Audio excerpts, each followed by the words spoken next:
হে মুহাম্মদ, সারা জীবনের অভিজ্ঞতায় এই কথা প্রমাণিত হয় তুমি সারা জীবন কোন সময় মিথ্যা বলো নাই।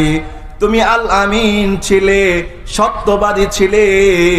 সবাই তোমাকে আল আমিন বলে ডাকতো। কাফের মুশরিক বেঈমানদের মালগুলো মুহাম্মদুর রাসূলুল্লাহর শত হাজারো বিরোধিতা করার পরেও তারপরেও নবী করিমের কাছে জমা রাখতো। সুবহানাল্লাহ। সবাই এক বাক্যে উত্তর দিল, না না ইয়া মুহাম্মদ, আপনি তো মিথ্যা বলতে পারেন না। আপনি যখন যেই কথা বলবেন কায় মনোবাক্যে আমরা স্বীকার করে নিব। আপনি কোনদিন মিথ্যা কথা বলতে পারেন না। পাহাড়ের পাদদেশে ঘোড়ার বাহিনী যদি আক্রমণ করার জন্য প্রস্তুত থাকে আর কথাটা আপনার মুখ দিয়ে বের হয় বিন্দু পরিমাণ, এই কথার মধ্যে কোনো সন্দেহ থাকতে পারে না। হে মুহাম্মদ, বলো না কি জন্যে তুমি আমাদেরকে ডেকেছ? তোমার সেই গুরুত্বপূর্ণ কথাটা আমরা শুনতে চাই। আল্লাহ তাআলার রাসূল ডাক দিয়ে বললেন, ইন্নী নাযীরুল লাকুম বাইনা ইয়াদাই আযাবিন শাদীদ। হে আমার সম্প্রদায়, আমি হলাম তোমাদের জন্য ভীতি প্রদর্শনকারী এমন আযাবের সামনে, যে আযাবটা আল্লাহ তাআলার পক্ষ থেকে বড় মারাত্মক। ছাড়ো না, লাত ছাড়ো, মানাত ছাড়ো, উজ্জা ছাড়ো, প্রতিমার ইবাদত চলবে না, গাছের ইবাদত চলবে না, পাহাড়ের ইবাদত চলবে না, মূর্তি পূজার ইবাদত চলবে না। যার ইবাদত চলবে তিনি কে? লা ইলাহা ইল্লাল্লাহ বললে ছাড়ো। যদি বাঁচতে চাও, চিরস্থায়ী জান্নাতে যেতে চাও, আল্লাহ তাআলাকে পাইতে চাও, মরার পরের জীবনটা যদি সুন্দর চাও, তাড়াতাড়ি করে স্বীকার করে নাও যেই কালিমার দাওয়াত দেওয়ার জন্য রাসূল আল্লাহ পাঠাইলেন, এই কালিমার দাওয়াত তোমরা বুঝো আর না বুঝো, কায়ে মনোবাক্যে এটা বিশ্বাস করে নাও। সুবহানাল্লাহ বলে। ইয়া ইলাহে তেরি নামো সে ইবতিদা, या इलाहे तेरी नामों से इब्तिदा, तेरी मक़सूद कुल दिल का हर मुद्दआ, तेरी रहमत से या रब ज़मीं आसमां, तेरी रहमत से या रब ज़मीं आसमां, गुलशने इल्म दीन दरसगाहे जना, नूर इल्म हुनर से हो रोशन मकाम, नूर इल्म हुनर से हो रोशन मकाम, चाहते हैं खुदा तुझसा ऐसा निज़ाम, तेरी कुदरत की ज़ारा व नाज़ी करम, तेरी कुदरत की ज़ारा व नाज़ी करम, जिन्नो इंसा मलके अर्श लौहे कलम, जिन्नो इंसा मलके अर्श लौहे कलम। আলহামদুলিল্লাহ, জামিয়া রহমানিয়া আবিদিয়া মাদ্রাসার হাফেজ ছাত্রদের দস্তারবন্দি উপলক্ষে 19তম বার্ষিক ওয়াজ ও দোয়ার মাহফিলের আজকের প্রধান অতিথি, বিশেষ অতিথি, শ্রদ্ধাভাজন সভাপতি, উপস্থিত আছেন এলাকার গণ্যমান্য সম্মানিত মুরব্বিয়ানে কেরাম, মুসল্লিয়ানে ইজম, কলিজার টুকরা যুবক ভাইয়েরা, মাদ্রাসার তালিবুল ইলম ছাত্র ভাইয়েরা, স্নেহের কচিকাচারা, পর্দার অন্তরালে শ্রদ্ধেয়া সম্মানিতা মা ও বোনেরা, আমাদের মহান মালিক অনন্ত অসীম প্রেমময় রব্বুল আলামিন দয়া করে, মায়া করে, ভালোবেসে আজকের এই বেহেশতের বাগানে একত্রিত হওয়ার তৌফিক দান করলেন। আমরা সবাই আল্লাহ পাকের আলিশান শাহী দরবারে অন্তরের অন্তঃস্থল থেকে প্রাণ খুলে, প্রাণ ভরে কালিমাত শুকরিয়া জ্ঞাপন করছি। সবাই সমস্বরে বলুন আলহামদুলিল্লাহ। মুহতারাম হাজিরিন, আমি আপনাদের সমীপে পবিত্র কোরআনুল কারীমের 30তম পারায় অবস্থিত 111 নম্বর সূরা সূরাতুল লাহাব তিলাওয়াত করেছি। নবী করিম সাল্লাল্লাহু আলাইহি ওয়াসাল্লামের অসংখ্য অগণিত হাদিস মুবারাকা থেকে একটি হাদিস শরীফ পাঠ করেছি। রব্বুল আলামিন এই আয়াতের, এই সূরার, এই হাদিসের নূর বারাকাত আমাদের সবাইকে নসিব করুক। সবাই বলুন আমিন। মুহতারাম হাজিরিন, সূরাতুল লাহাব কোরআনুল কারীমের একটি প্রসিদ্ধ সূরা। আমরা সবাই নামাজের মধ্যে এই সূরা তিলাওয়াত করে থাকি। এই সূরাটি আছে 30তম পারায়। কততম পারায়? কয় নম্বর সূরা? 111 নম্বর সূরা। সূরার মধ্যে সর্বসাকুল্যে আয়াত আছে সর্বমোট 5টা। কয়টা? 5টা।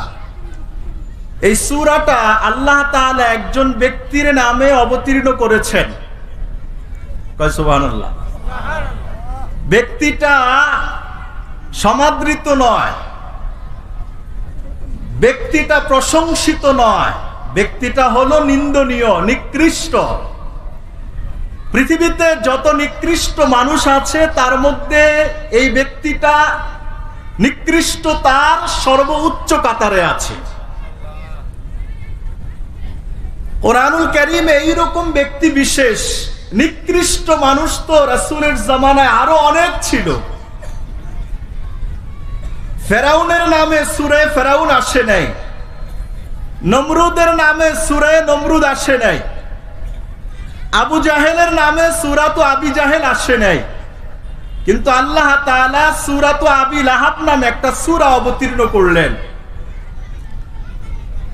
এখান থেকে বোঝা যায় নির্দিষ্ট এবং অত্যন্ত গুরুত্বপূর্ণ ভয়ঙ্কর কিছু তথ্য, দিক, দর্শন আল্লাহ তাআলা এই সূরার মধ্যে অবতীর্ণ করলেন। এই সূরার মধ্যে আছে। নতুবা আবু লাহাব সে একজন কাফের ছিল। কি ছিল? সবাই বলতে হবে কথা। আবু জাহেল একজন কাফের ছিল। আবু লাহাব কি ছিল? একজন কাফের ছিল। কিন্তু আল্লাহ তাআলা তো সূরা কাফিরুন নামে একটা সূরা অবতীর্ণ করলেন। যারা মুনাফিক, সূরা মুনাফিকুন নামে একটা সূরা আছে না নাই?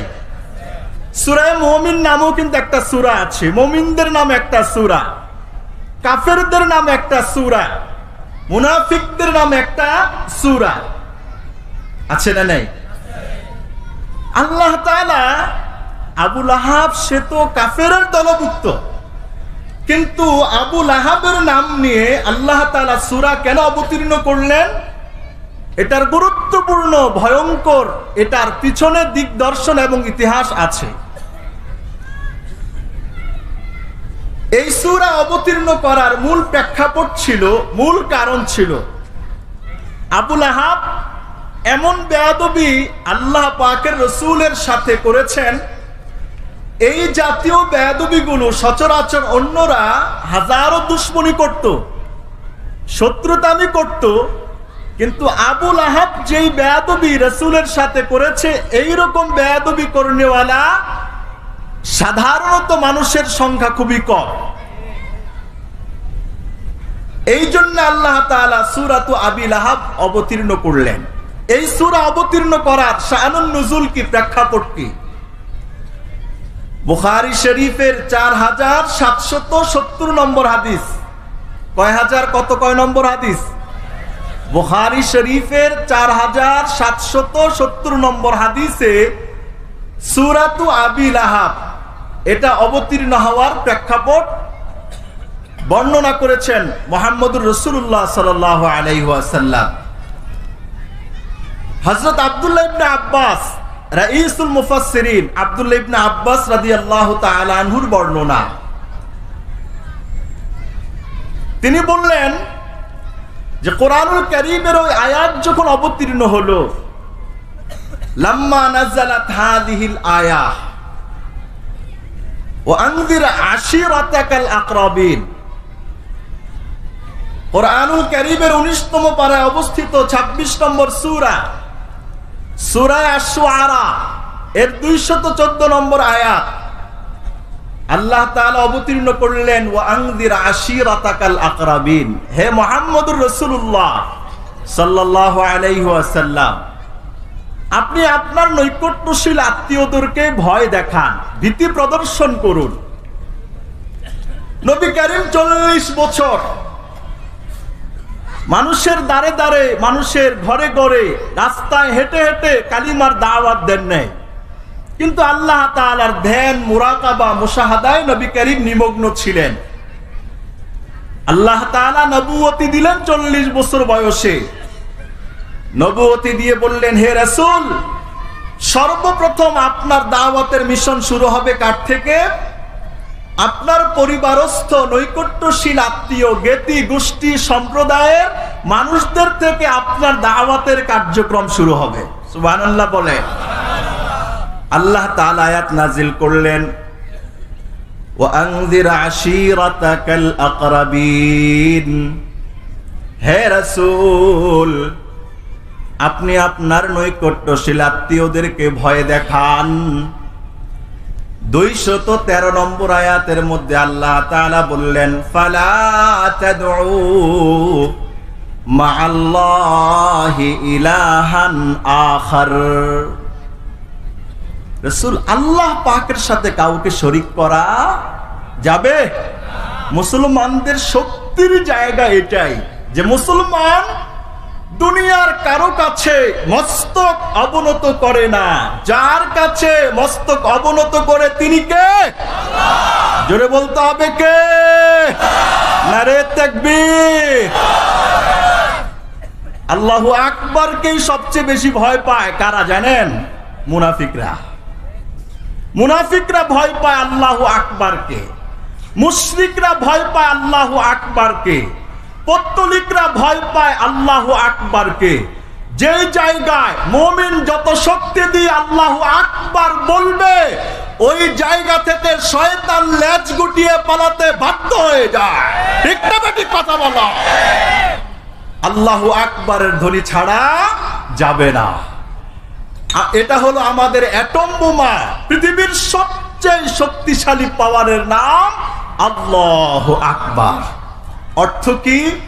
আল্লাহ, তোমার বড় আর কিছু নাই, কিছু হতে পারে না, সব কিছুর বড় তুমি, তোমার বড় আর কিছু হতে পারে না। আল্লাহ তাআলা আয়াত নাজিল করলেন, হে রাসূল, ফালা তাদউ মাআল্লাহি ইলাহান আখার। হে নবী,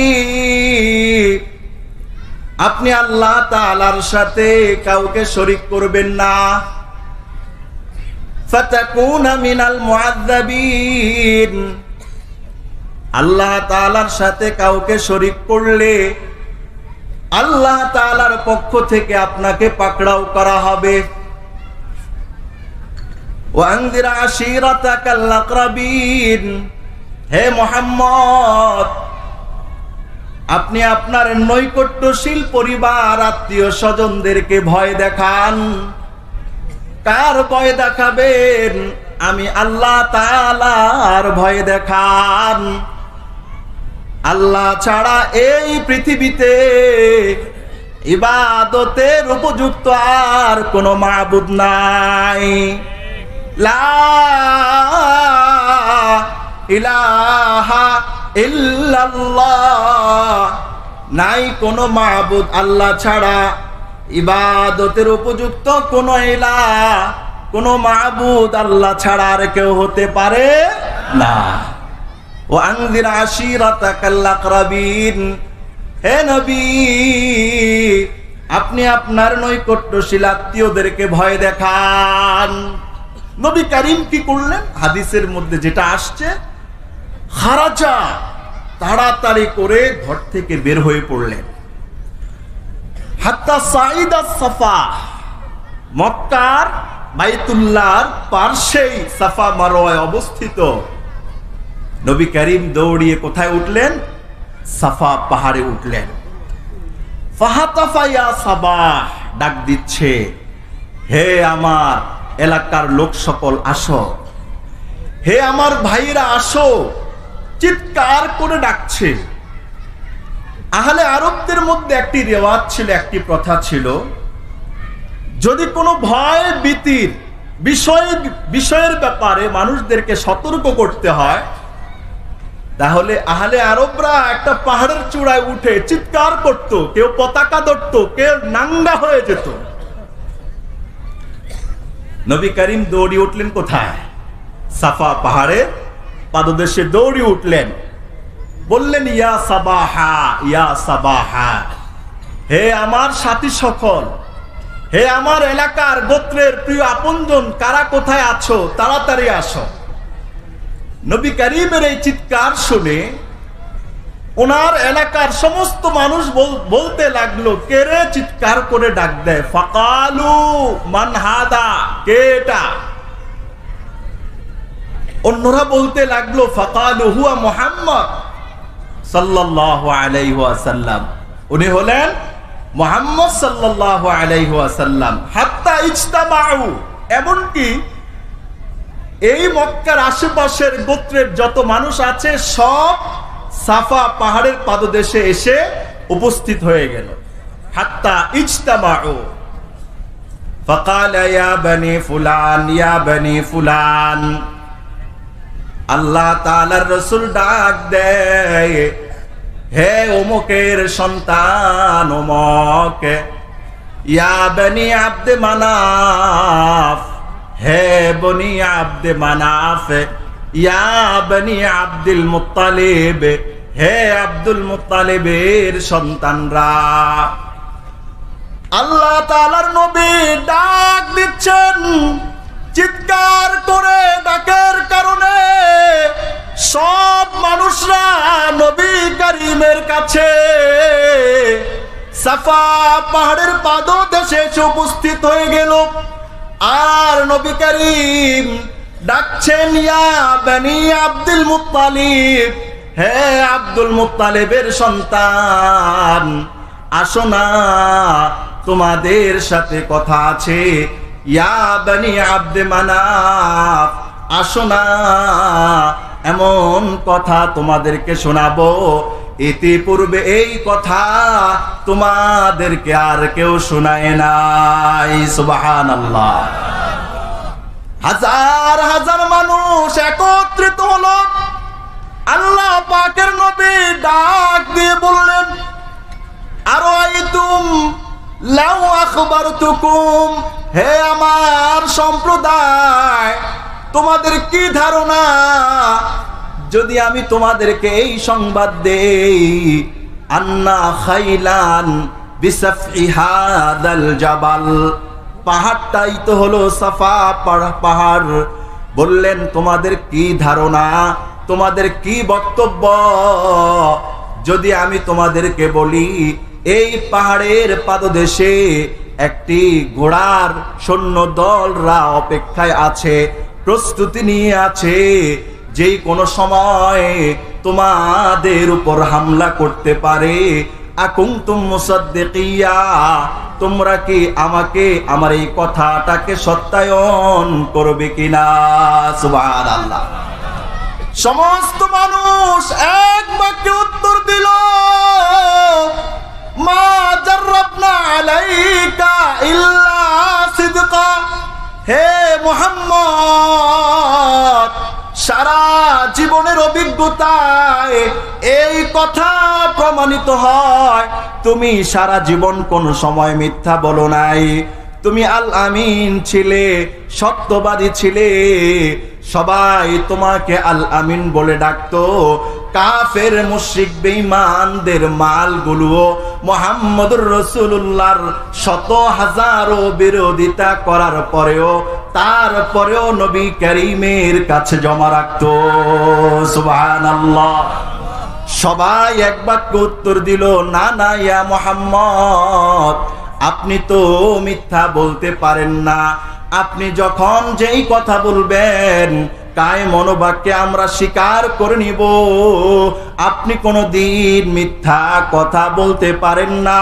পাহাড়ের পাদদেশে ঘোড়ার বাহিনী যদি আক্রমণ করার জন্য প্রস্তুত থাকে আর কথাটা আপনার মুখ দিয়ে বের হয় বিন্দু পরিমাণ, এই কথার মধ্যে কোনো সন্দেহ থাকতে পারে না। হে মুহাম্মদ, বলো না কি জন্যে তুমি আমাদেরকে ডেকেছ? তোমার সেই গুরুত্বপূর্ণ কথাটা আমরা শুনতে চাই। আল্লাহ তাআলার রাসূল ডাক দিয়ে বললেন, ইন্নী নাযীরুল লাকুম বাইনা ইয়াদাই আযাবিন শাদীদ। হে আমার সম্প্রদায়, আমি হলাম তোমাদের জন্য ভীতি প্রদর্শনকারী এমন আযাবের সামনে, যে আযাবটা আল্লাহ তাআলার পক্ষ থেকে বড় মারাত্মক।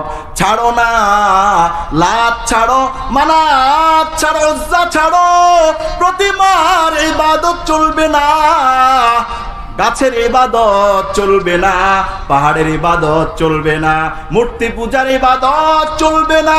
যার ইবাদত চলবে তিনি কে? লা ইলাহা ইল্লাল্লাহ বললে ছাড়ো।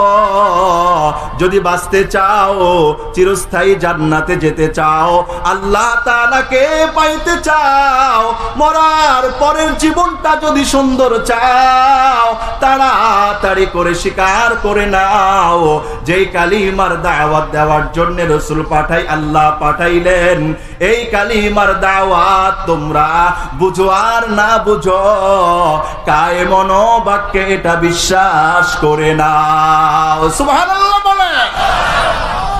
সবাই তো খামোশ, হাজার হাজার মানুষ উপস্থিত। নবী কারীম এই যে সর্বপ্রথম উনি মিশন শুরু করেছেন, পরিবারের পক্ষ থেকে কালিমার দাওয়াতের মিশন এই প্রকাশ্য শুরু করলেন। নবী কারীম এই কথা বলার সাথে সাথেই তো যারা বাপদাদার ধর্মকেই অন্ধের মতো বিশ্বাস করত, ওদের দিলের মধ্যে রাগ, গোসা, ক্ষোভ খুব বেশি দেখা দিল। কেউ কিছু বলতে পারছে না, কে কি বলবে, কে বিপদে পড়ে যায়। নবী কারীমের উপর বিশ্বাসী কিছু মুসলমানও ছিল। এই মুহূর্তে মক্কার শক্তিশালী একজন নেতা, এর নাম ছিল আব্দুল উজ্জা, যাকে কোরআনের ভাষায় আবু লাহাব বলা হয়েছে। আব্দুল উজ্জা হাতের মধ্যে কঙ্কর নিয়ে নবী করিম সাল্লাল্লাহু আলাইহি সাল্লামের দিকে মারার জন্য উদ্যত হলো। আর সে বলতে লাগলো, তাব্বাল্লাকা আলিহাদা জামাতানা, হে মুহাম্মদ তুমি ধ্বংস হয়ে যাও, এই কারণেই কি আমাদেরকে আজকে এখানে ডেকেছো? সবাই কাজকর্ম যা আছে সব কিছু বন্ধ করে তোমার কাছে আসলাম গুরুত্বপূর্ণ কথা শোনাইবা। আর তুমি আমাদেরকে বাপ দাদার সব কথা বাদ দিয়া এমন আল্লাহর কথা বলো যেই কথা সরাসরি বাপ দাদাদের কথার বিরুদ্ধে চলে যায়। নাউজুবিল্লাহ বলেন না? কি বলল? তাব্বাল্লাকা ইয়া মুহাম্মদ সাইরাল ইয়াউম আলিহাদা জামাতানা, হে মুহাম্মদ তুমি ধ্বংস হয়ে যাও। নবী করিম হলেন আল্লাহ পাকের সৃষ্টির প্রধান আকর্ষণ। আল্লাহ পাকের মর্যাদার পরে দ্বিতীয় মর্যাদাটা রাসূলের জন্য বরাদ্দ। সেই রাসূলের শানে আব্দুল উজ্জা আবু লাহাব এমন বেয়াদবি করলো, সে সবার সামনে চিৎকার দিয়ে বলতে লাগলো, তাব্বাল্লাকা ইয়া মুহাম্মদ আলিহাদা জামাতানা, হে মুহাম্মদ তুমি ধ্বংস হয়ে যাও। এই জন্য কি আজকে আমাদেরকে এই জায়গায় একত্রিত করেছ? এই সমস্ত আজে বাজে বাপদাদার ধর্মের বিরুদ্ধে কথা আমরা শুনতে চাই না। এখনো এই সমাজ এমন অনেক মুসলমান আছে, হুজুররা হক কথা বললে ওদের পছন্দ হয় না। ঠিক না বেটি? কথা বলে হক কথা বললে পছন্দ হয় না। এমন মুসলমান আছে আল্লাহর কথা বললে তার ভালো লাগে না, রাসূলের কথা বললে তার ভালো লাগে না। কোরআন খুলে কথা বলে তারপরেও তার কাছে ভালো লাগে না। কয় হুজুর উস্কানি মূলক কথা কয়, উল্টা পাল্টা কথা কয়, আমগো বিরুদ্ধে কথা কয়, অমুকের বিরুদ্ধে কথা বলে। এইরকম বলার লোক আছে না নাই? ওরা কার পক্ষের লোক বুঝতে হবে। কার পক্ষের লোক? আবু লাহাবের পক্ষের লোক, ঠিক নয় কি? বুঝতে হবে। কোরআনের মাহফিলে বাধা আসলে বুঝতে হবে বাধা দেনেওয়ালার আবু লাহাবের লোক, আবু জাহেলের লোক, উতবা সাইবার লোক। সুদের বিরুদ্ধে কথা বললে চাকরি চলে যায় ইমাম সাহেবের। আহা, এর চাইতে অধপতিত জাতি আর কিছু হতে পারে না। ঘুষের বিরুদ্ধে কথা বললে চাকরি চলে যায়, মদের বিরুদ্ধে কথা বললে চাকরি চলে যায়, জুয়া এর বিরুদ্ধে কথা বললে চাকরি চলে যায়। আছে না না এরকম? কেন যায় রে ভাই? এটা কি আমাদের বাপদাদার কিছু বলছি নাকি, না আল্লাহটা বলছি? আল্লাহ তাআলার কথা দুনিয়ার সবাই শুনতে হবে। যার খারাপ লাগবে বুঝতে হবে সে সব কিছুই হতে পারে, অন্তত মুসলমান হতে এখনো পারে নাই। ঠিক না বেঠিক? কথা বলেন। কথা নেতার বিরুদ্ধে গেলে নেতার বিরুদ্ধে কথা বলছে। তা আপনি যে হুজুর যখন কোরআন থেকে কথা বলে আপনি যে যখন বাধা দেন, তা আপনি কার বিরুদ্ধে কথা বলছেন? কার? জোরে বলুন কার? আল্লাহ তাআলার বিরুদ্ধে কথা চলে যায়। আবু লাহাব ডাক দিয়ে বলে, তাব্বাল্লাকা ইয়া মুহাম্মদ আলিহাদা জামাতানা, হে মুহাম্মদ এই কারণেই তুমি কি আমাদেরকে ডাকলে তুমি ধ্বংস হয়ে যাও? হায় হায়, আল্লাহ তাআলার রাসূলের সাহাবীদের চোখ দিয়ে পানি পড়ছে, শরীরটা উত্তেজিত হয়ে গেছে, রাগে ক্ষোভে সাহাবীরা ফেটে যাচ্ছে। হায় হায়, এমন একজন মহামনীষীর ধ্বংস কামনা করলো, আমরা রাসূলের সাহাবী হয়ে সহ্য করা যায় না, সহ্য করার মতো না। আল্লাহ তাআলা রাসূলের সাহাবীদের মনের দুঃখ বুঝলেন, আক্ষেপ দেখলেন, অনুশোচনা দেখলেন। আল্লাহ তাআলা সরাসরি সাহাবায়ে কেরামদের প্রতিবাদ করার আগেই আয়াত নাজিল করলেন, সূরা নাজিল করলেন, আমার নবী ধ্বংস হবে না, আমার নবীকে পাঠাইলাম পৃথিবীর সব মানুষকে ধ্বংস থেকে মুক্তি করার জন্য, আমার নবী ধ্বংস হবে না। তাব্বাত ইয়াদা আবি লাহাবি ওয়া তাব্বা, আবু লাহাবের দুই হাত ধ্বংস হয়ে গেছে, ধ্বংস হোক, আবু লাহাব নিজেও ধ্বংস হয়ে গেছে। সুবহানাল্লাহ বলেন। সাথে সাথে আল্লাহ তাআলা কি নাজিল করলেন? সূরা আবু লাহাব নাজিল করলেন, যে নবীর শানের বেয়াদবি এটা মুসলমান সহ্য করতে পারে না। সূরা অবতীর্ণ করলেন, তাব্বাত ইয়াদা আবি লাহাবি ওয়া তাব্বা, আবুল আহাবের 2 হাত ধ্বংস হয়ে যাক। এই আবুল আহাব বদদোয়া দিয়েছিল মুহাম্মদের 2 হাত যেন ধ্বংস হয়ে যায়। উল্টা আল্লাহ তাআলা বললেন, না না, মুহাম্মদুর রাসূলুল্লাহর হাতের সাথে যার হাত লেগেছে সে জান্নাতি হয়ে গেছে। সুবহানাল্লাহ বলেন। আল্লাহ তাআলার নবীর হাতের সাথে শুধু হাত লাগানো, আল্লাহ তাআলার রাসূল বললেন, মান রাআনি ফিল মানাম ফাকাদ রাআনি। আমার কোন উম্মত কিয়ামত পর্যন্ত যদি আমাকে স্বপ্ন যোগে দেখে সে নিশ্চিত আমাকে দেখলো। আর যে রাসূলকে স্বপ্ন যোগে দেখে হারামাল্লাহু আলাইহিন নার, আল্লাহ তাআলা তার জন্য জাহান্নামের আগুনকে হারাম করে দেয়। সুবহানাল্লাহ বলে। মান রাআনি ফিল মানাম ফাকাদ রাআনি ফাইন্না শাইতান লা ইয়াতামাসসালু বিসূরাতি। শয়তান আমার সূরাত আকৃতি অবলম্বন করতে পারে না। নবী করিমকে এখনো যদি কেউ স্বপ্ন যোগে দেখে তার জন্য রাসূলের সুপারিশ এটা একরকম আবশ্যকীয় হয়ে যায়। সুবহানাল্লাহ বলেন। আল্লাহ তাআলার রাসূলের বিরোধিতা করত আবুল আহাব। নবী করিম যখন দাওয়াত দিতেন, যে কোনো ঘরে কালিমার দাওয়াত নিয়ে আল্লাহর নবী যখন যাইতেন, আবুল আহাব আল্লাহ তাআলার রাসূলের পিছে পিছে চলতো। কোন ঘরে দাওয়াত দিয়ে আসার পর আবুল আহাব ওই ঘরে ঢুকতো। কোন এলাকায় দাওয়াত দিয়ে আসার পর আল্লাহ তাআলার আবুল আহাব ওই এলাকায় ঢুকতো। কোন গ্রামে দাওয়াত দিয়ে আসার পর আবুল আহাব ওই গ্রামে ঢুকতো। ঢুইকা বলতো, এই মুহাম্মদ নামীয় একজন ব্যক্তি আইসা এক আল্লাহ তাআলার কথা তোমাদেরকে বইলা গেছে। এই মনে রাখো, আমি হলাম আরবের অন্যতম শ্রেষ্ঠ নেতা। আমার ফরমান মুহাম্মদের কথা তোমরা বিশ্বাস করবা না। নাউজুবিল্লাহ বলেন। মুহাম্মদের কথা বিশ্বাস করবা না। মুহাম্মদ পাগল হয়ে গেছে, মজনুন হয়ে গেছে, উম্মাদ হয়ে গেছে, আবল তাবল বলে।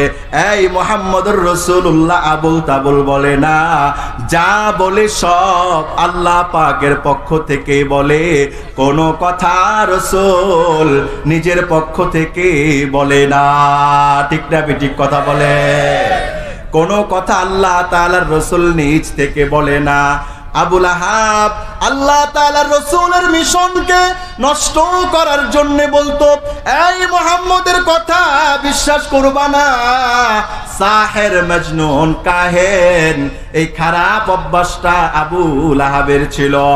আল্লাহ তাআলা তো এমনি এমনি তার নামে সূরা অবতীর্ণ করেন নাই, কারণ আছে না নাই?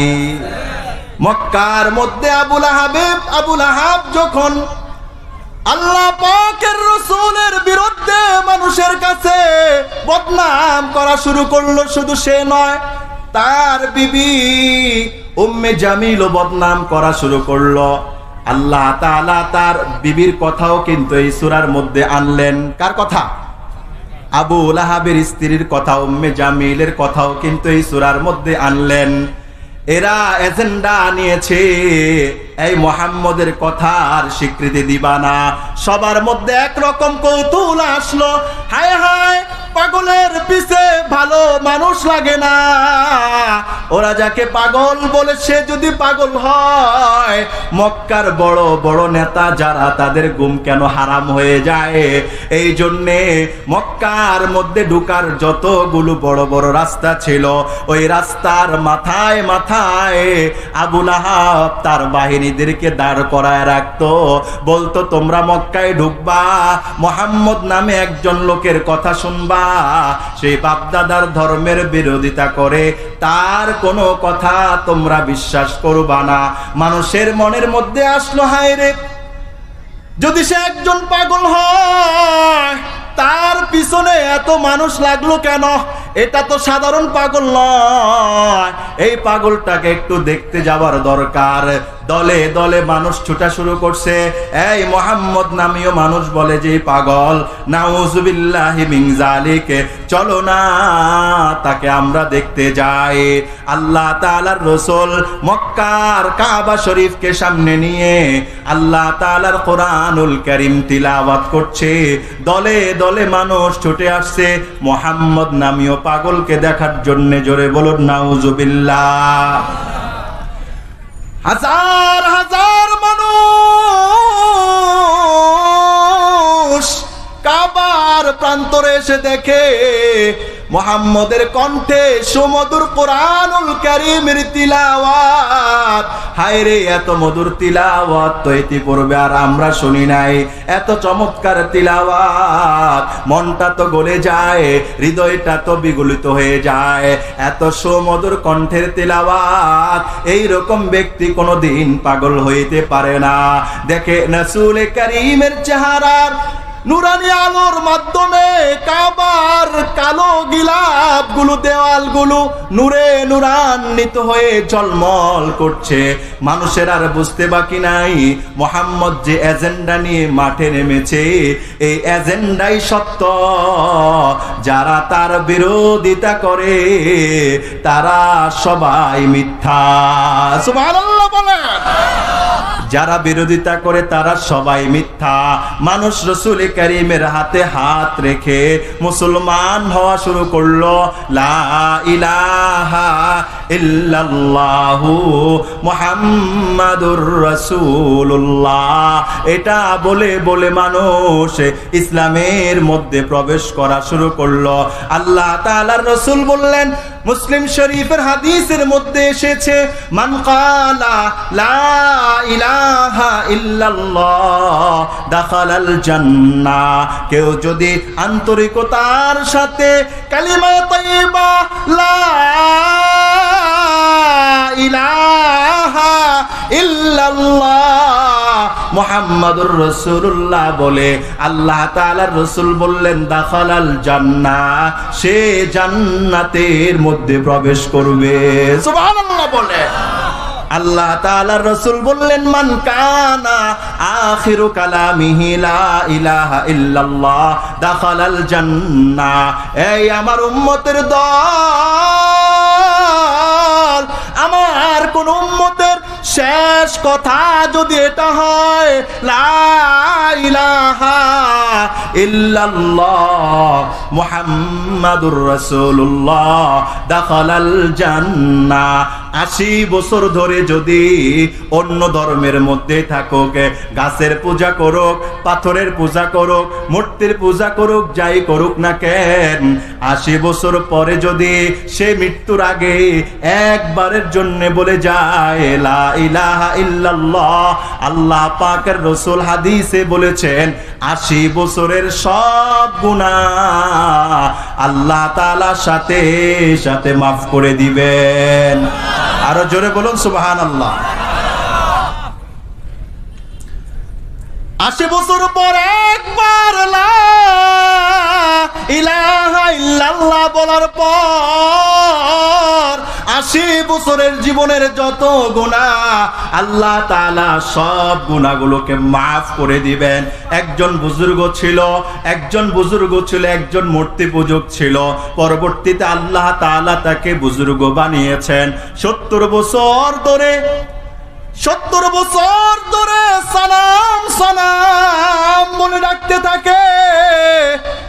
দিন নাই, রাত নাই, সকাল নাই, সন্ধ্যা নাই, 70 বছর ধরে ডাকলো সানাম সানাম সানাম। এই মূর্তি মূর্তি মূর্তি মূর্তি, সানাম মানে কি? সবাই বলেন সানাম মানে কি? মূর্তি সানাম সানাম বলে ডাকতে লাগলো। কিন্তু 70 বছর আল্লাহ তাআলা কুদরতি নজর এই বান্দার মুখের দিকে ছিল। আল্লাহ তাআলা এই বান্দার মুখের দিকে কুদরতের নজরে তাকায়া ছিল। এই বান্দা, তোকে আমি আমার কুদরতি হাতে সৃষ্টি করলাম, তোর জবানটা আমি আল্লাহ দিলাম, তোর চক্ষু দুইটা এটা কেউ দেয় নাই, এটা আমি আল্লাহ তোকে দান করলাম। তোর জবান এটাও কেউ দেয় নাই, এটাও তো আমি আল্লাহ তাআলা দিলাম। তোর ব্রেন এটাও কেউ দেয় নাই, এটাও আমি আল্লাহ তাআলা দিলাম। এই বান্দা, পৃথিবীর সমস্ত ডাক্তার একসাথে এক জায়গায় একত্রিত হয়ে যদি গবেষণা করতে থাকে, একটা কিডনি বানাই দিতে পারবে না, একটা চক্ষু বানাই দিতে পারবে না, একটা নাক বানাই দিতে পারবে না, একটা বডি বানাই দিতে পারবে না। ঠিক না বেঠিক কথা বলে? 70 বছর ডাকলো সনাম সনাম বলে, 70 বছর কোন সাড়া ডাক আসে নাই। 70 বছর পর হঠাৎ করে ভুল ক্রমে মুখ দিয়ে বের হয়ে গেছে সামাদে। সানাম সামাদ কাছাকাছি উচ্চারণ। সামাদ মানে কার নাম? কথা বলেন, কার নাম? সামাদ এটা তো আল্লাহ তাআলার নাম। কুল হুয়াল্লাহু আহাদ আল্লাহুস সামাদ। আল্লাহ তাআলা হলেন বেনিয়াজ, মুখাপেক্ষী। দুনিয়ার সব কিছু আল্লাহ তাআলার মুখাপেক্ষী। আল্লাহ তাআলা দুনিয়ার কোন জিনিসের মুখাপেক্ষী নয়। যিনি কারো মুখাপেক্ষী নয় তাকেই তো সামাদ বলা হয়। ঠিক না বেঠিক কথা বলে? 70 বছর পর তার মুখ দিয়ে ভুল ক্রমে সামাদ শব্দটা বের হয়ে গেছে। গায়েব থেকে আওয়াজ আসলো, এই আমার বান্দা, বলো না তোমার কি লাগবে?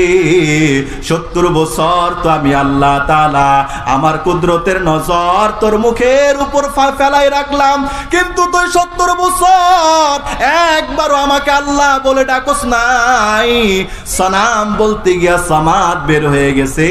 সামাদটা তো আমি আল্লাহ তাআলার একটা সিফাতি নাম। বলো না বান্দা তোমার কি লাগবে? যা চাইবা আমি আল্লাহ তাআলা তোমাকে তাই নসিব করে দিব। সুবহানাল্লাহ। গায়েব থেকে আওয়াজ আসার পর আল্লাহ তাআলার এই বান্দা চিন্তা করলো, হায় 70 বছর ডাকলাম আওয়াজ আসে নাই, ভুল ক্রমে একবার বের হয়ে গেছে তো সাড়া পেয়ে গেছি।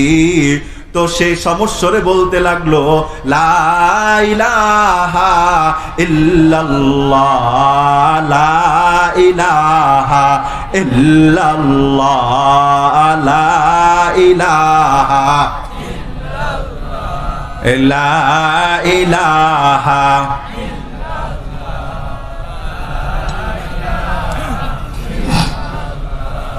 লা ইলাহা ইল্লাল্লাহ, লা ইলাহা লা ইলাহা ইল্লাল্লাহু মুহাম্মাদুর রাসূলুল্লাহ সাল্লাল্লাহু আলাইহি ওয়াসাল্লাম। আমি আপনাদেরকে জিজ্ঞেস করতে চাই, কালিমার পাওয়ার আছে না নাই? আবুল আহাব নবী করিমকে বলতো মাজনুন। আল্লাহ তাআলা বলেন, না না না, আপনি পাগল নও। ওয়াইন্নাকা লাআলা খুলুকিন আযীম। আপনার চাইতে মহান চরিত্রের এই পৃথিবীতে আমি আল্লাহ তাআলা কাউকে বানাই নাই। আপনার চরিত্রের উপর সেরা চরিত্র আর হইতে পারে না। চিল্লা বলুন সুবহানাল্লাহ। আল্লাহ তাআলা সূরা নাযিল করলেন, তাব্বাত ইয়াদা আবি লাহাবি ওয়া তাব্বা। আবু লাহাবের দুই হাত ধ্বংস হয়ে যাক। শুধু তাই নয়, ওয়াতাব্বা, আল্লাহ তাআলা বলছে ধ্বংস হয়েই গেছে। শুধু ধ্বংস না, ধ্বংস হয়ে গেছে। নবী কারীম যখন বলতেন, এই আমার গোত্রের লোকেরা, আল্লাহ তাআলাকে ভয় করো। একটা কবর আছে, একটা জান্নাত আছে, একটা জাহান্নাম আছে, ফুলসিরাত আছে, মিজান আছে, কিয়ামত আছে। মরার পর থেকে হিসাব কিতাব শুরু হয়ে যাবে। ফারিকুন ফিল জান্নাহ, ফারিকুন ফিস সাঈর। ঈমানদার মৃত্যুর পরে জান্নাতে যাবে, আর বেঈমান কাফের মুশরিক মুরতাদ মৃত্যুর পরেই জাহান্নামে চলে যাবে। ঠিক না বেঠিক কথা বলে? আবু লাহাব রাসূলের দাওয়াত শুনে আব্দুল্লাহ ইবনে আব্বাস এই কথা বলতেন যে আবু লাহাব মাঝে মাঝে তার দলের লোকদেরকে বলতো, এই আল্লাহ নাকি আমার বিরুদ্ধে সূরা অবতীর্ণ করছে, আল্লাহ নাকি সূরা অবতীর্ণ করছে আমার হাত বলে ধ্বংস হয়ে যাবে। বলে ধ্বংস হয়ে গেছে। কই? আবু লাহাব হাত দিয়ে বলে, কই ধ্বংস তো হয় নাই। হাত জাঙ্গায়া বলে, কই ধ্বংস হয় নাই। ডান হাতও ঠিক আছে, বাম হাতও ঠিক আছে। না লা আরা ফিহিমা শাইআন মিম্মা ক্বালাহু মুহাম্মদ আল্লাহ তাআলার সূরা নিয়ে আসছে। বলল না আমার দুই হাত নাকি ধ্বংস হয়ে যাক, বদদুয়া দিছে। কই আমার তো দুই হাত কিছুই হলো না। নাউজুবিল্লাহ বলেন। আমার দুই হাত কিছুই হলো না, আমি তো এখন সবল সুস্থ আছি। আল্লাহ তাআলা বললেন, না না, তোর ধ্বংস অনিবার্য, এটার মধ্যে কোনো সন্দেহ নাই। এই কারণে আল্লাহ তাআলা তাব্বাত ইয়াদা আবি লাহাবিউ এই শব্দটা, এই আয়াতটা এই জায়গায় উল্লেখ করলেন। যেহেতু হাত নাড়াচাড়া দিয়ে বলতো, মুহাম্মদ যা বলে কোনোটাই তো আমার কার্যকরী হয় না, কার্যকরী হবেও না, সব ভুয়া মিথ্যা। কত কথাই বলে, কয় হুজুররা বদদুয়া দিলে বলে লাগেই না। এই হুজুররা কারা জানো? আল্লাহর আসমানের নিচে জমিনের উপরে এর চাইতে সবচেয়ে শ্রেষ্ঠ মানুষ এই পৃথিবীতে কোথাও তুমি খুঁজে পাইবা না। ঠিক না বেঠিক কথা বলে? বদদুয়া দেয় বলে লাগে না, হাতের মধ্যে হ্যান্ডকাপ পড়ায়, বড় বড় আল্লামাদের হ্যান্ডকাপ, ডান্ডা বেড়ি কত কিছু পড়ায়। লক্ষ লক্ষ মানুষ আল্লাহর দরবারে হাত তুলে চোখের পানি ফেলে আর কান্না করতে থাকে, রোজা রাখে। এত দোয়া এত কিছু হয় বলে কাজ হয় না। কাজ যখন হয় তুমি জানো না, গোটা পৃথিবীর মানুষ কিন্তু ঠিকই জানে। ঠিক না বেঠিক কথা বলে? কাজ ঠিকই হবে। আলেমদের সাথে বেয়াদবি করা নবীদের সাথে বেয়াদবি করার মতো গুনাহ। হক্কানি রব্বানি আল্লাহওয়ালা বুজুর্গ আলেমদের সাথে যদি বেয়াদবি করা হয়, এটা অ্যাকশন দুনিয়াতে পাওয়া যায়, মরার পরের জন্য এটা আর বাকি থাকে না।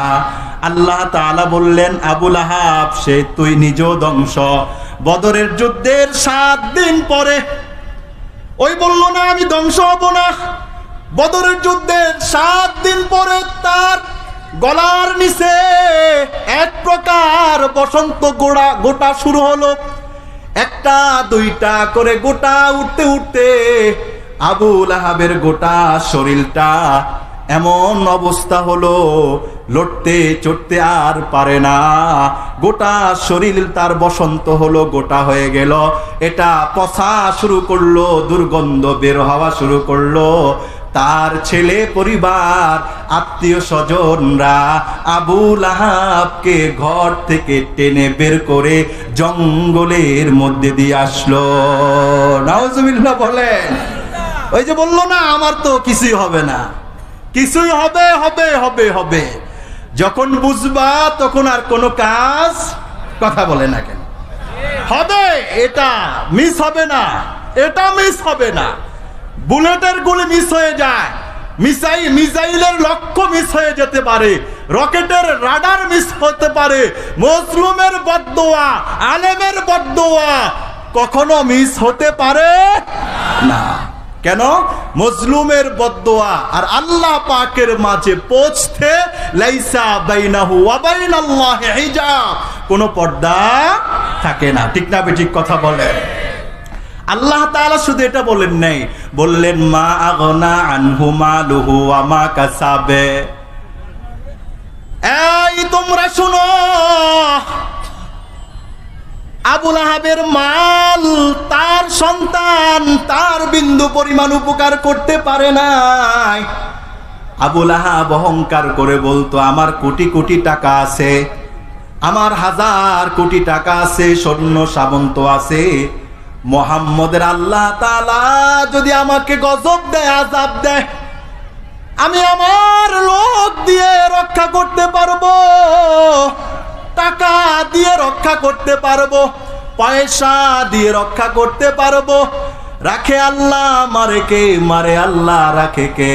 যারে আল্লাহ মারবে দুনিয়ার সবাই মিলাও তাকে বাঁচাইতে পারবে না, আর যাকে আল্লাহ তাআলা বাঁচাইবে দুনিয়ার সবাই মিলেও তাকে মারতে পারবে না। ঠিক না ঠিক কথা বলে? যাকে আল্লাহ তাআলা ইজ্জত দেয় দুনিয়ার সবাই মিলে বেইজ্জতি করতে পারে না, যাকে আল্লাহ তাআলা বেইজ্জতি করে দুনিয়ার সবাই মিলেও তাকে ইজ্জত দিতে পারে না।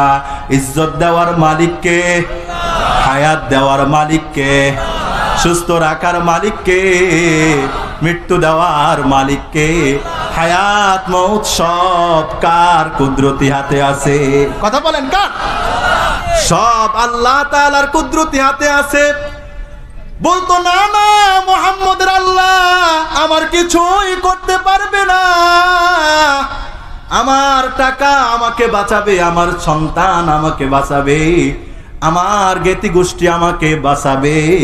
আমি আপনাদেরকে জিজ্ঞেস করতে চাই, বাঁচাইছে না শেষ করছে? কথা বলেন, বাঁচাইছে? মা আগনা আনহু মালুহু ওয়া মা কাসাবে। আল্লাহ তাআলা বলেন আবু লাহাবের সম্পদ তার বিন্দু পরিমাণ উপকার করতে পারে নাই। ওয়া মা কাসাবে, সেই অনেক সন্তান ছিল তার, তারাও উপকার করতে পারে নাই।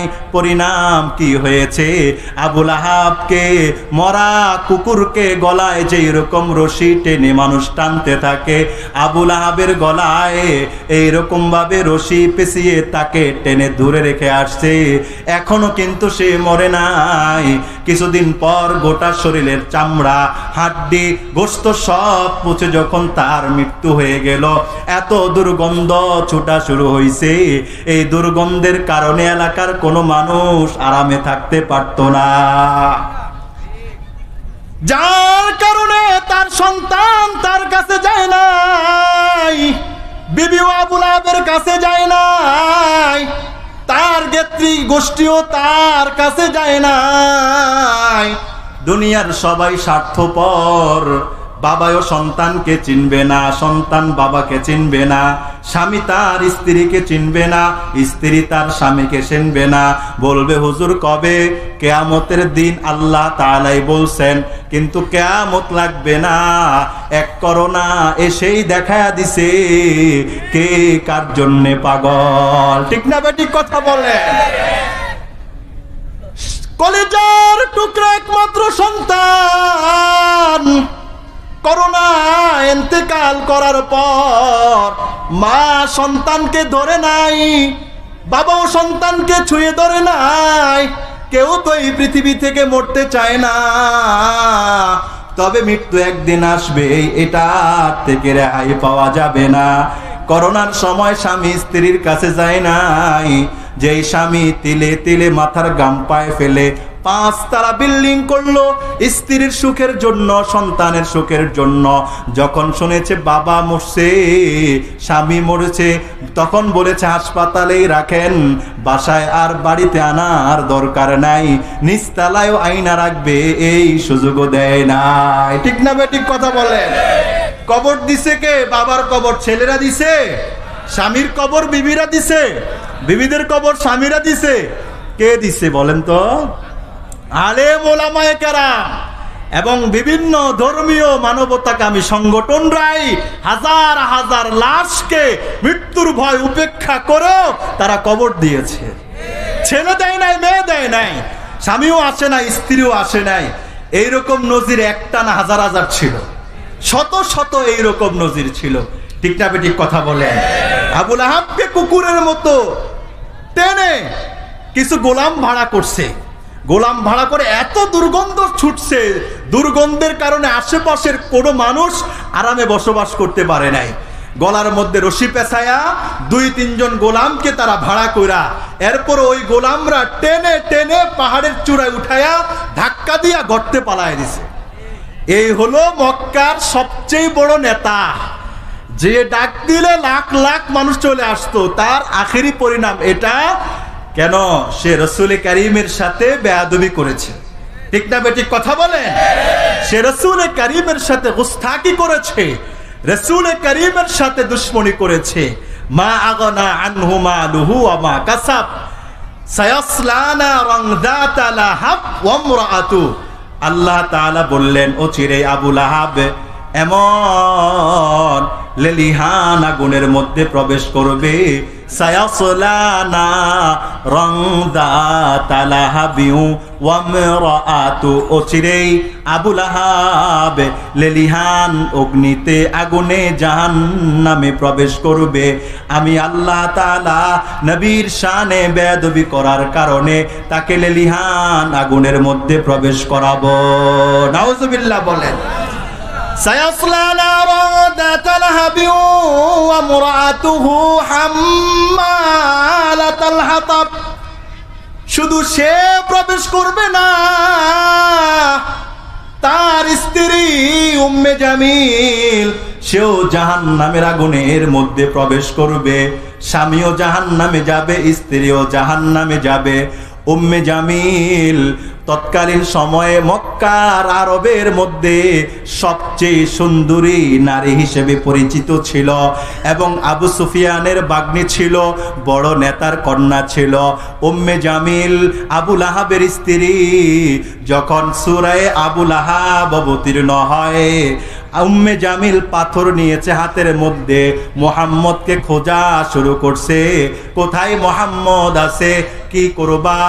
মুহাম্মদের মাথায় পাথর মেরে তার মাথা ফেটে দিব, কেননা সে আমাদের বদনাম করেছে।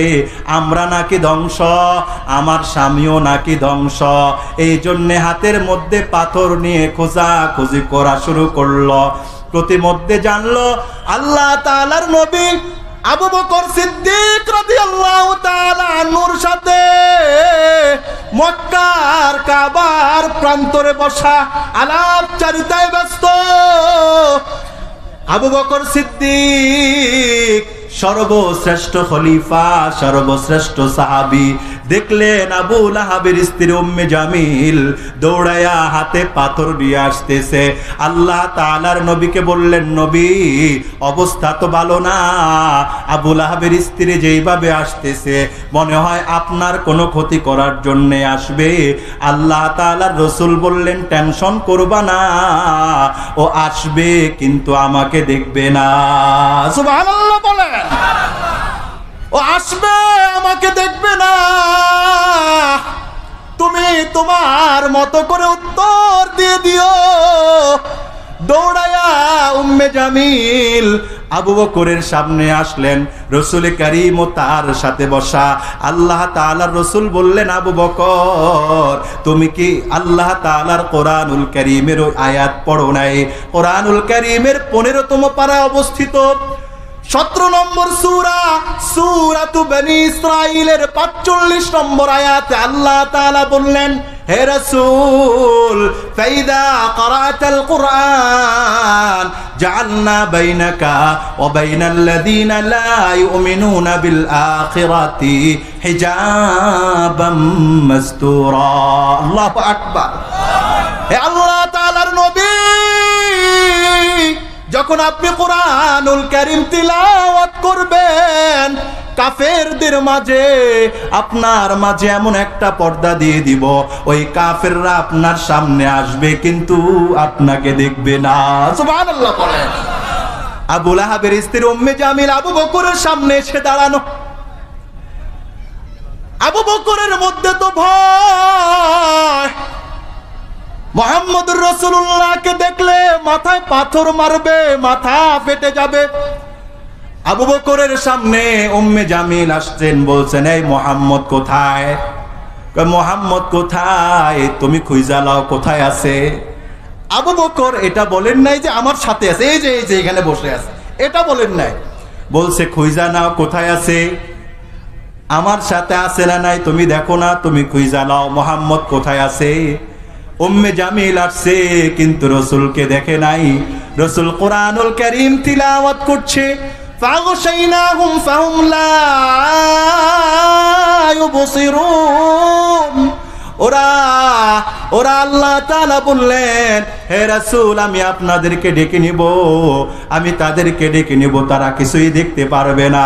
মক্কা থেকে মদিনায় হিজরত করার সময় আল্লাহ তাআলার নবী এই আয়াতগুলো তিলাওয়াত করছিলেন, ফাগশাইনাহুম ফাহুম লা ইউবসিরুন। উম্মে জামিল দাঁড়িয়ে আছে কিন্তু নবীকে দেখে না। জোরে বলুন সুবহানাল্লাহ। আবু বকর তো পদে পদে রাসূলের সাথে পদে পদে আবু বকরের পরীক্ষা।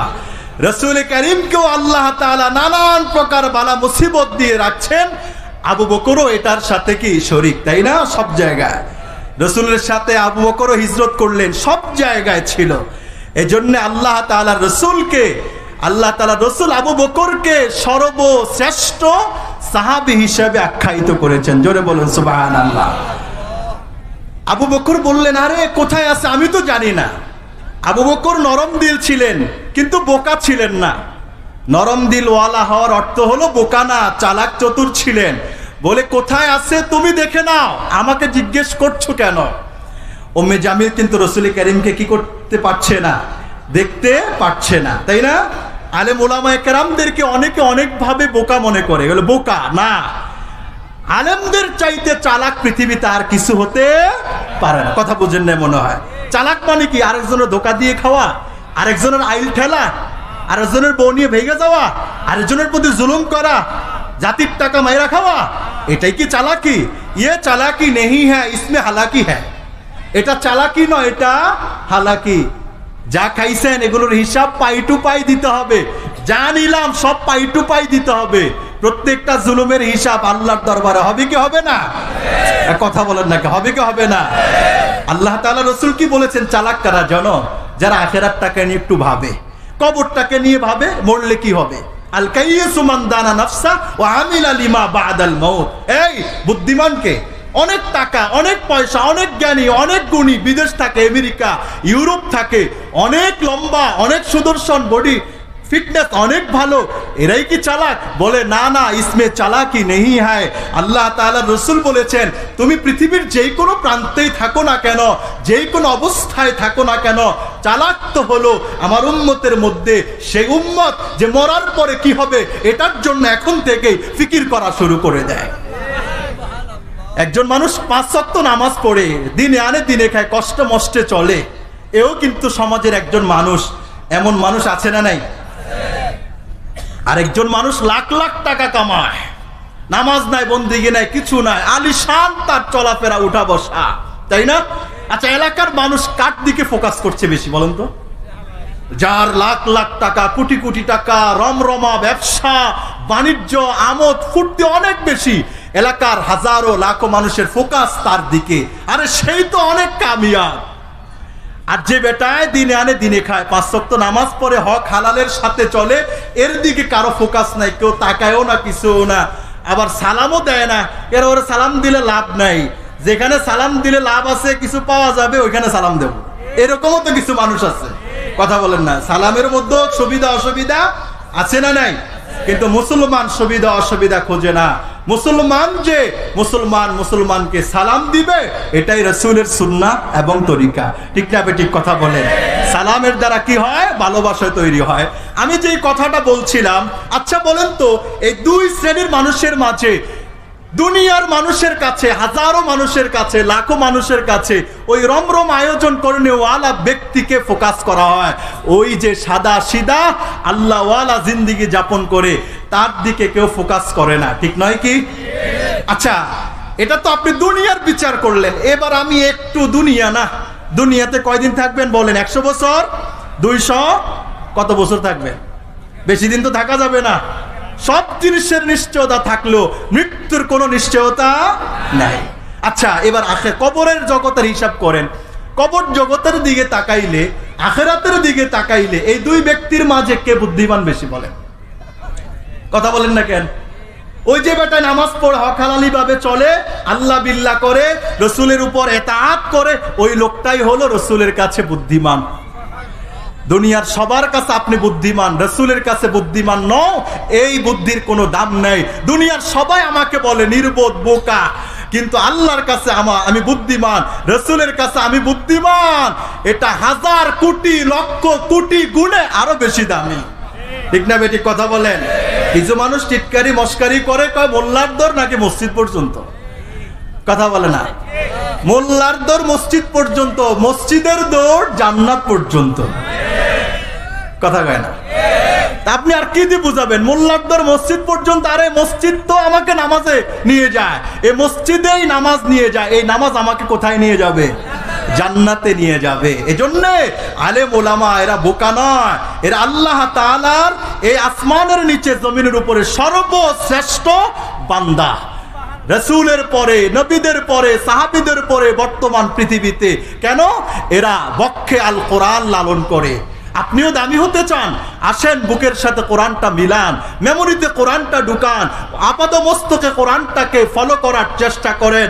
আপনিও দামি হয়ে যাবেন, আপনিও মূল্যবান হয়ে যাবেন, আপনিও আকাশের এক একটা সিতারা, এক একটা চাঁদ নক্ষত্র হয়ে যাবেন, ঠিক না বেঠিক? কথা বলেন। তা আবু বকর তো মিথ্যা বলে নাই। যদি বলতো মোহাম্মদ আছে কিন্তু বলবো না, তাইলে মিথ্যা হয়ে যাবে না? কিন্তু আবু বকর এটা বলে নাই, বলছে এই উম্মে জামিল খুঁজানো কোথায় আছে, আমাকে জিজ্ঞেস করো কেন, ঠিক না বেঠিক? কথা বলেন। তো সাদা সিধা ছিল, কিন্তু কি ছিল না? বোকা ছিল না। আমাদের কুমিল্লার একজন বহুত বড় আলেম ছিলেন, আল্লামা, যাকে মুফাসসির কবির বলা হয়, আল্লামা মুস্তাফা আল হুসাইনি। আপনারা অনেকেই নাম শুনেছেন, রাহমাতুল্লাহি আলাইহি রাহমাতান ওয়াসিআ। তিনি উত্তরবঙ্গের কোন দূর প্রান্তরে মাহফিলে গেলেন। হ্যাঁ, মানে মানুষ যে সর্বক্ষেত্রে আলেমদেরকে বোকা মনে করে, উত্তরবঙ্গের এক মাহফিলে গেলেন। তো আসতে গিয়ে প্রতিমধ্যে একটা হোটেলের মধ্যে স্টপিস করলেন, ক্ষুধা লেগেছে, সেখানে কিছু চা নাস্তা করবেন। হোটেলে ঢুকলেন, খানা দিল, খানা খাচ্ছে। তো উনি ভাত খাওয়ার পর রসুলের সুন্নত কি আঙ্গুল দিয়ে ভালো করে চেটে খাওয়া, এটা হলো কার সুন্নত? রসুলের সুন্নত। আচ্ছা, কোন মানে দুনিয়ার সভ্যতায় গড়া প্রতিষ্ঠিত কোন মানুষ এগুলোকে আবার ভালো নজরে দেখে না। ওরা চিন্তা করে, আহারে হাত দিয়ে খাবো, এটা কেমন জানি, এটা একটা অরুচি মানুষের কাজ, ছোট লোকদের কাজ। এই জন্য চাইনিজ হোটেলে গেলে খাইবেন একটা পুরি আলু, দেয় চামচ 10টা না 12টা, ঠিক না বেটি? কথা হয় না? অথচ খাওয়া হাত দিয়ে খাওয়াই কি সুন্নত, যেটা হাত দিয়ে খাওয়ার মতো। তো খানা খেয়ে তিনি ভালো করে প্লেট চাটছেন আর খাচ্ছেন। তো এক ভদ্রলোক জেন্টলম্যান ওই দূরে বসা আছে, দূরে বসা মুস্তাফা আল হুসাইনি যেভাবে প্লেট চেটে খাচ্ছেন, ও মনে করছে হুজুররা মনে হয় জীবনে খানা পায় না, এই পাইলো আর খাইলো। তো দূর থেকে জিজ্ঞেস করে, হুজুর একটা প্রশ্ন করতে চাই। বলে কি প্রশ্ন করেন? আপনাদের দেশে কুত্তায় কি খায়? কি বলছে? আপনাদের দেশে কুত্তায় কি খায়? মানে হুজুরের এই প্লেট চাটা সুন্নতটাকে তার ভালো লাগলো না, আর কুকুরের একটা অভ্যাস, কুকুর চেটে চেটে খায়। তো সে হুজুরের উপর আগ্রাসী হয়ে বলছে যে হুজুর আপনাদের দেশে কুত্তায় কি খায়? তো হুজুর তো খুব বুদ্ধিমান এবং চৌকুশ ছিলেন, যদিও দেখতে শুনতে খুব খাটো ছিলেন, একটু এত ওসা লম্বা কিছু ছিলেন না। তো হুজুর বলছেন, আমগো দেশের কুত্তাডি সব চা খায়। আর চা খাইতেছে কে? ওই যে বেটাই বললো, ওই বেটাই তো চা খাইতেছে, তাই না? তো হুজুর একটা সুন্নত পালন করার কারণে এটাকে ডিনাই করলো। তো হুজুর বললেন, আমাদের দেশের কুত্তাডি কি খায়? চা খায়। মানে তুমি রাসূলের সুন্নতকে ডিনাই করতে গিয়ে আমার সাথে এমন শানে ব্যবহার করছো, আমি এটা উল্টা তোমার উপর মাইরা দিলাম। তোমার মতো দুনিয়ার কুকুর যারা আছে এরাই রাসূলের সুন্নতকে ডিনাই করে। ঠিক না ঠিক কথা বলে? তো সে কি করলো? উম্মে জামিল সে রসুলকে তার পাইলো না, সেখান থেকে চলে আসলো। উম্মে জামিল চলে গেছে, রাসূলুল্লাহ সাল্লাল্লাহু আলাইহি সাল্লাম বলছে, বললাম না কোরআনুল কারীম তিলাওয়াত করলে আমাকে আর দেখবে না। সুবহানাল্লাহ বলেন। সায়াসলা নারান যাতা লাহাবি ওয়া ইমরাআতুহু হাম্মালাতাল হাতাব ফি জিদিহা হাবলুম মিন মাসাদ। তার স্ত্রীও জাহান্নামে প্রবেশ করবে, যে কাষ্ঠখণ্ড বহনকারী, শুষ্ক কাঠ বহনকারিনী। এবং তার স্ত্রীর আরেকটা বদস্বভাব ছিল, চগলখড়ি করত, হেঁটে হেঁটে মানুষের রাসূল কারীমের বদনাম চগলখড়ি গীবত করে সে বেড়াইতো। আরো অনেক ব্যাখ্যা এটার মধ্যে আসছে, হুজুর চলে আসছে। সর্বশেষ আয়াত আল্লাহ তাআলা বললেন ফি জিদিহা হাবলুম মিন মাসাদ। আবু লাহাবের স্ত্রী উম্মে জামিলের গর্দানে হাবলুম মিন মাসাদ, এটার অনেকগুলো ব্যাখ্যা আছে। একটা ব্যাখ্যা হলো খেজুরের গাছের বিভিন্ন ডালপালা দিয়ে পাকানো শক্ত রশি। আরেকটা হলো আল্লাহ তাআলার রাসূলের বদনাম করার কারণে আবু লাহাবের স্ত্রী উম্মে জামিলের গলায় একটা হার ছিল, স্বর্ণের হার। সে প্রতিজ্ঞা করেছে এই স্বর্ণের হারটা আমি রাসূল কারীমের দুশমনির জন্য এটা বিক্রি করব। আল্লাহ তাআলা বললেন না না, ফি জিদিহা হাবলুম মিন মাসাদ, যে স্বর্ণের হার বিক্রি করে রাসূলের দুশমনি করার চিন্তা করেছে, আমি আল্লাহ তাআলা তাকে জাহান্নামের শিকল তার আপাদমস্তক পড়ায়া জাহান্নামের আগুনে তাকে শাস্তি দিব। জোরে বলুন নাউজুবিল্লাহ। এই অল্প কিছুক্ষণের আলোচনায় কি বুঝলাম আমরা?